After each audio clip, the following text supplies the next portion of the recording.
The Guru is live. Good morning. It's Friday, and wow, we've got a wonderful topic. One of my favorite, because I've done this before, is why can't I build on this land? We get asked by clients all the time, I'm going to plan to build my own house. And that is a wonderful thing. There are so many things to answer. There's so many aspects to it. It could be a whole series of videos, probably going on for several weeks. We're going to summarize some hot top parts of it today and talk about the question that you get from the client is, well, why can't I build on that land? What's wrong? They are acting as if that we, as the agent, are standing between them and their dream. And it's not that. There's a way to position this. There's a way for you to win with your client, because we are here to help you build your business bigger than ever before. And we're going to start this conversation right after this announcement. So, Rod, how can a cup of coffee improve my career in real estate? Well, one cup of coffee is how we start our mornings, and it's not a stranger in real estate. We have coffee with our clients all the time. Even bigger than that, we can sit down with one cup of coffee, talk about your goals, make your business bigger, and push you to heights that you can't even believe. That's right. And I'll tell you, working for Rod and I, you can be pushed because he's a workhorse. I love real estate, and I want to share my passion with building your career in real estate as soon as we can pour the next cup of coffee. So how about a cup of coffee with us? I look forward to having a cup of coffee with you and having a discussion of a career change as soon as possible. Thank you.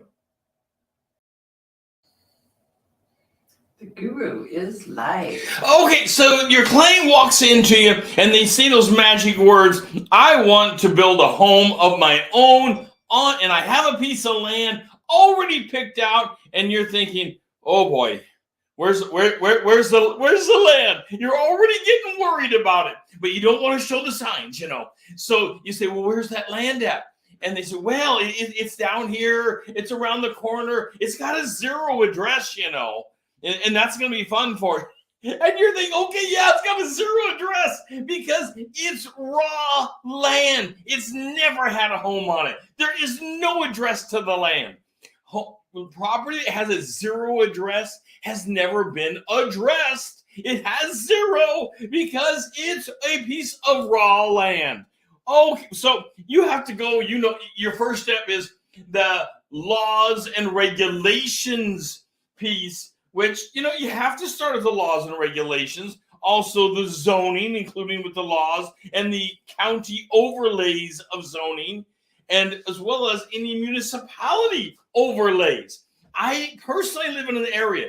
We start off with the state. I'm in the Columbia River Gorge. We start off with the state regs. And then we have the county regs and zonings, all the regs, the zonings, the everything. And then we have the Columbia River Gorge Commission overlays on top of all of that. And you have to abide by the most restrictive of them. You can't say, oh, well, this one allows me to do this. This one doesn't. I'll do this. No, you have to go by the most restrictive. This can be a difficult conversation with your client because it's going to take some research. They come to you and they want you to say, yes, let's put a house over there and you're going to save a ton of money. Maybe they'll save money, what my experience is, and I'd love to hear from you in the comments. My experience is they don't save money, but it's a wonderful experience. They might get exactly what they want. It's a terrific thing. But that doesn't mean that there isn't a bunch of work out in front of them. I have found that it's typically a 2 to 3 year process of raw land to someone actually driving up, parking in their own carport, and living in the home. 2 to 3 year process in our current environment. That can feel crazy to people. They can say, how is that possible? Can't I just, go out there and start building a home? Well, there's permits, there's laws, there's all kinds of things that have to happen, including, the three major things. And we have another show on this that you can go back and take a peek at. The three major things for any piece of raw land of why can't you build there? Well, do you have power? Do you have water? And can you put a septic there? The three major things: the power, the water, the septic. Always keeping that in our mind, of course. And if you haven't done this before, sit side saddle with somebody. Sit side seat with someone that's done it before. Share a commission with them. Learn a little bit so you can build your career with knowledge, skills, and abilities. We're always looking to build your career with knowledge, skills, and abilities that are replicatable over and over and over again in the industry, so that you have those skills, those piece of knowledge, those abilities to replicate and can do it over and over and over again. The first time, though, every one of these projects can be a little daunting. What about riparian rights?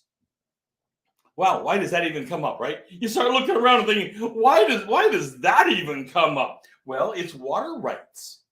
And some areas, you're going to have to pay close attention to riparian rights, depending upon the water source and where you can build and what water you can take from and how you can be associated to the water source itself.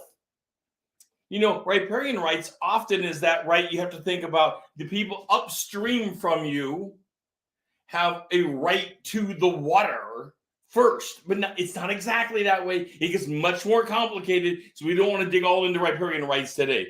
But just being aware that water rights out there are huge, and building next to a water bed, a creek bed, or any kind of body of water, a pond, anything, you've got to make your client aware that you need research.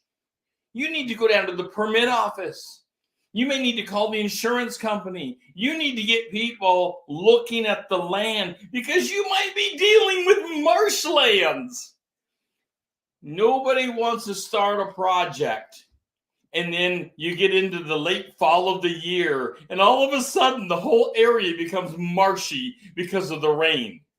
Or the winter comes and it's marshy. You want to stay away from that, because obviously marshlands are going to be bad for any home. They're going to be bad for any home. While they might be beautiful for the wildlife and all kinds of things that can come through. I'm not running marshlands down. They have their own beauty. But probably not for your house sitting on the marshlands. Let me slow down here a little bit this morning, get a sip of coffee. The Black Rifle Coffee Company coffee. And I'd like to know from the comments, what coffee are you drinking in the morning?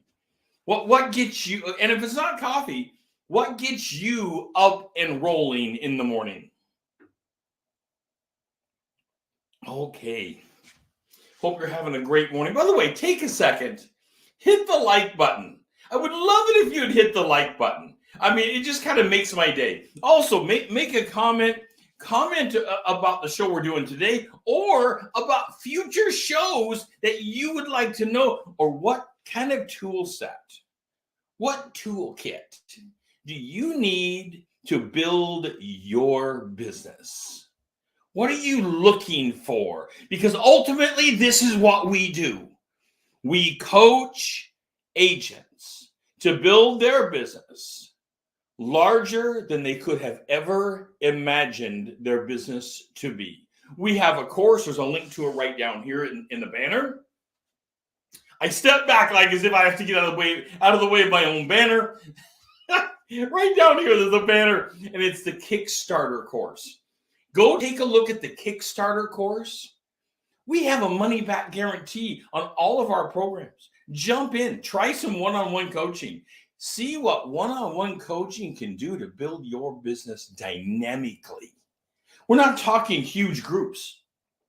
We're talking a coach digging directly into your business with you.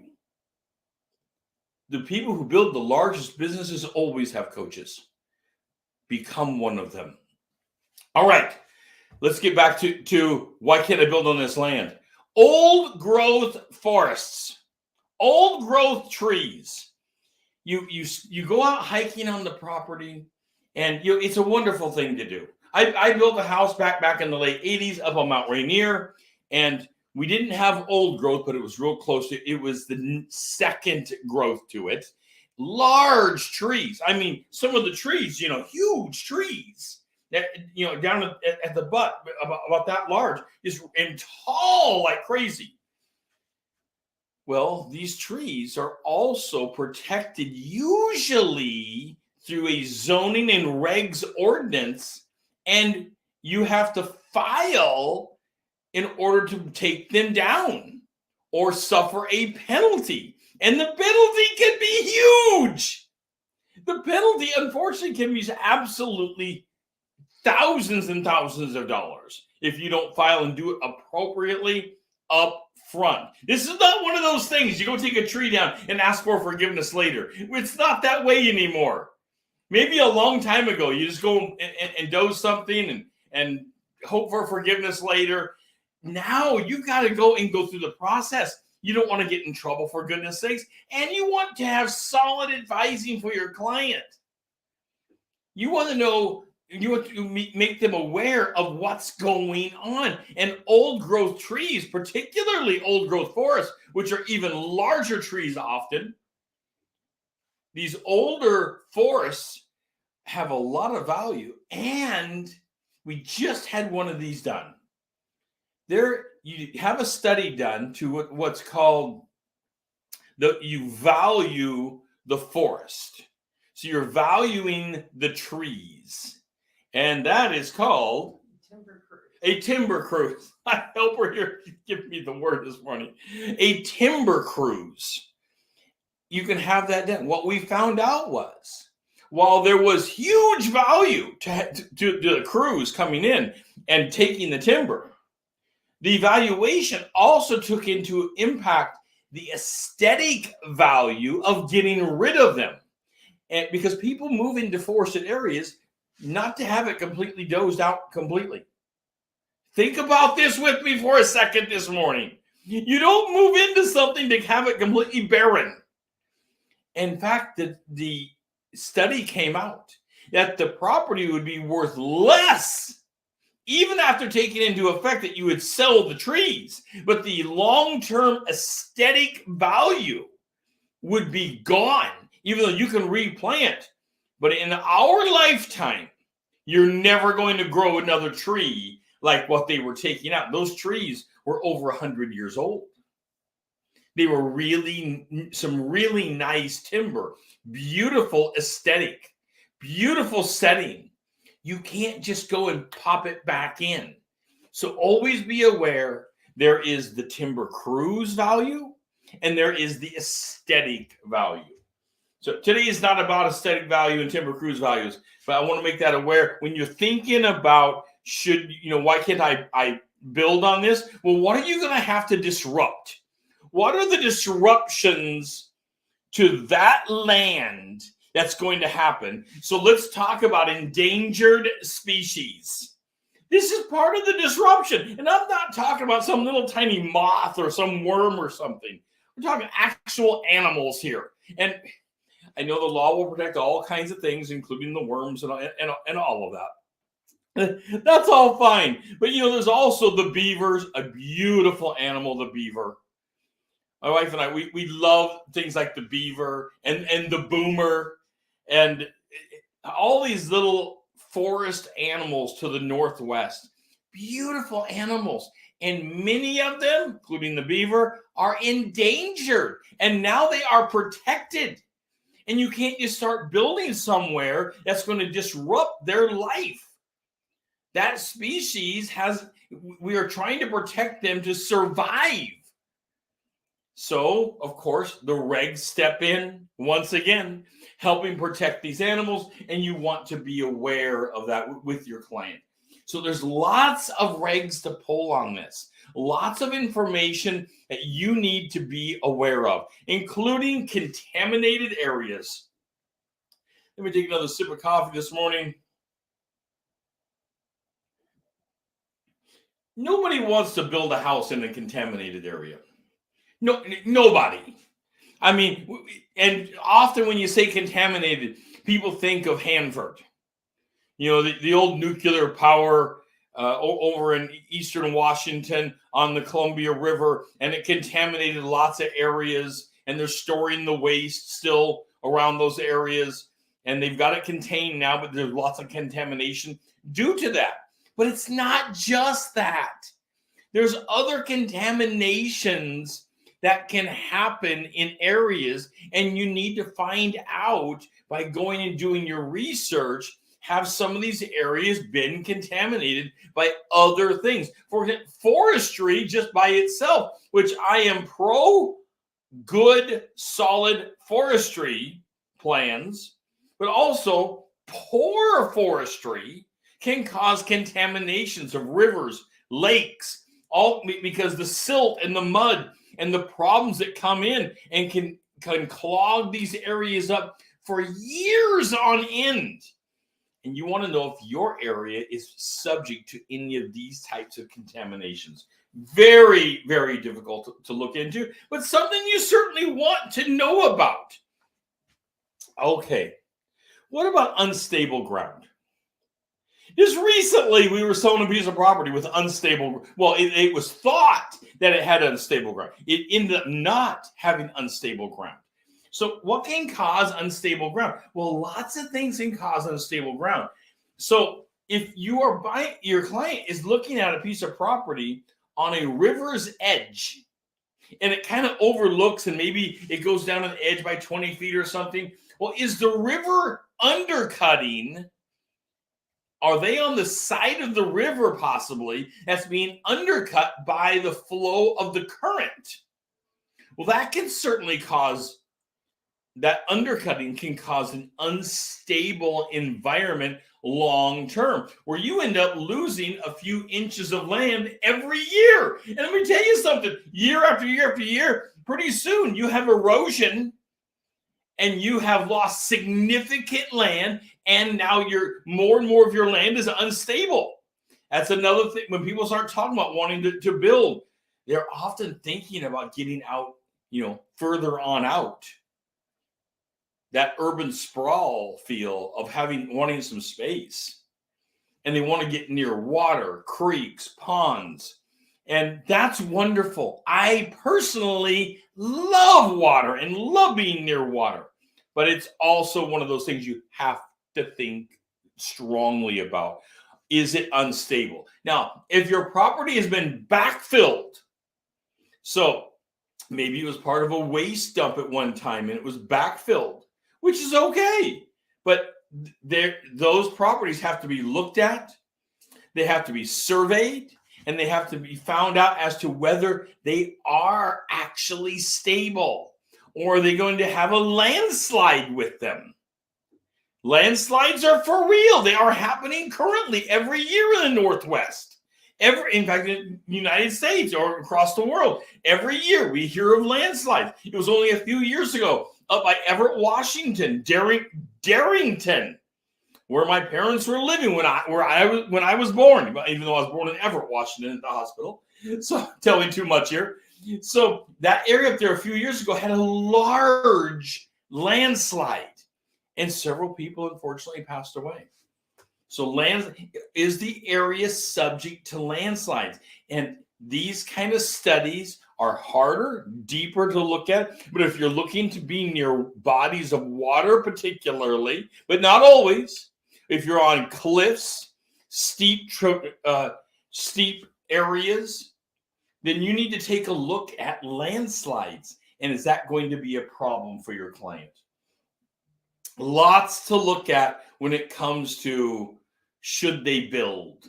Geo Studies to find out whether the land has been compacted enough after a backfill, or if the land has recently moved due to an earthquake. Has the land fully resettled itself and compacted itself down? And a geo study, which can cost, unfortunately, a few $1,000s, they will dig holes and they will take samplings and they will find out whether the soil has down deep has compacted itself enough in over time. Important things to be looking at for certain, no question about it. Okay, there are so many questions when it comes to pulling together a project to build on.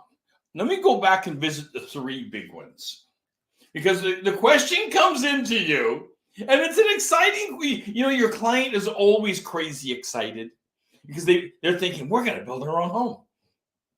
And there's a piece of, why can't I build in that home? Well, let's talk about power, water, septic. First, power. Is there actually power on the property, or is it up the road a ways? Do you need to drag power in? By the way, the county doesn't do this for free. The county does not do it for free. It's not a free service that they just say, oh, you want power a mile up the road? Let me just go drag the lines up there, put in some meters, put in all the stuff. No, all of that is charged. Every foot along the way, the county's charged for this. And it can be thousands of dollars to drag power in. If your property has no power on it, I always say, just start thinking around the $20,000 mark to get a power stem on the property itself. Now, you can lower that price by doing a bunch of the work yourself. But if you've never done it before, you're probably going to have someone walk you through it. And maybe you have a buddy that can. That's wonderful. But it can take a lot of work. You're going to need large holes trenched. You're going to need permits. You're going to need to find out what to put the power in. Like back when I did it in the 80s, I needed to put it in what's called a Schedule 40 pipe. It's a very specific type of PVC piping to put the power in. They don't allow this direct bury anymore. You have to actually put it into a PVC pipe for protection. And it needed to be so deep, and we had to have a 48-inch deep at the time. Okay, so power, that's your first, which doesn't give you have power there, and you have a stem, but it doesn't give you anything other than a stem. You still have to bring in the meter and the power box and the breaker box. So all of that, it's on you, on your client. Then find out about water. Is there water on the property? So why can't you build? Well, you've got to have water. They're not going to give you a permit to build without a water source. And there can be many different water sources that are possible, but you have to identify one. For example, maybe you're going to put in a well, or maybe up the street, the county has public water that they'll let you attach to. That's possible. Or maybe it comes down your street and all you need to do is reach out, which would be the cheapest possible water source you could ever attach to, is absolutely the county source. Even though I know lots of people, they want their well water, and that's terrific. But just be aware, it is more expensive to put in well water. They can be very expensive to put in. You have to dig your well, first of all. And then you have to put in a pump house. And then from the pump house, you have to put your lines over to your house. All of this, of course, the dollars are flowing out of your client's pocket like crazy. And lots of loan products do not want to cover the putting in of fundamental systems like power, water, and septic. You definitely need to have a conversation with your lender to shop around to find the right bank that will cover power, water, and septic, because lots of them won't do it. They simply say, oh no, those fundamental systems need to be in place. We will give you a loan to build a house, even though I don't know of any bank anymore. And I would like to hear from you in the comments here. I don't know of any bank that will allow the homeowner to take out a loan like an FHA builder loan, a VA loan that'll allow for building. I don't know any of them that will allow the person to build their own home. I believe all those products have stopped. You have to go and find someone, another contractor, even if you're a licensed contractor, you have to go find a licensed contractor because the bank wants to go after them for the liability and keep you out of it. You're the one taking out the loan. They're the ones supporting the services and things like that. Okay, so anyway, different show for sure. But so the products, the loan products have to be considered when someone comes to you and says, I want to build on that property. You've got to say to yourself, well, what's there? Is power, water, and septic there? Like septic, once again, is there septic in the road? Can you attach to it? If there is septic, no question, the county is going to mandate you to use their system. I understand that. Water is the same thing. But if it's not there, then you're going to have to put your own septic in. And again, septic systems can run from $12,000 to $50,000, depending on what kind of system that the soil needs. And that's going to be a test. That's going to be a percolate test. And if they have to come and put holes into your ground, the test is going to cost. They're going to percolate water. They're going to see what the drainage is. Lots of discovery is going to be happening for that. Well, once you get through all this and you have this nice conversation with your client, often your client's saying, maybe we should just go buy a house. And that's okay. You are showing your knowledge, skills, and abilities while you are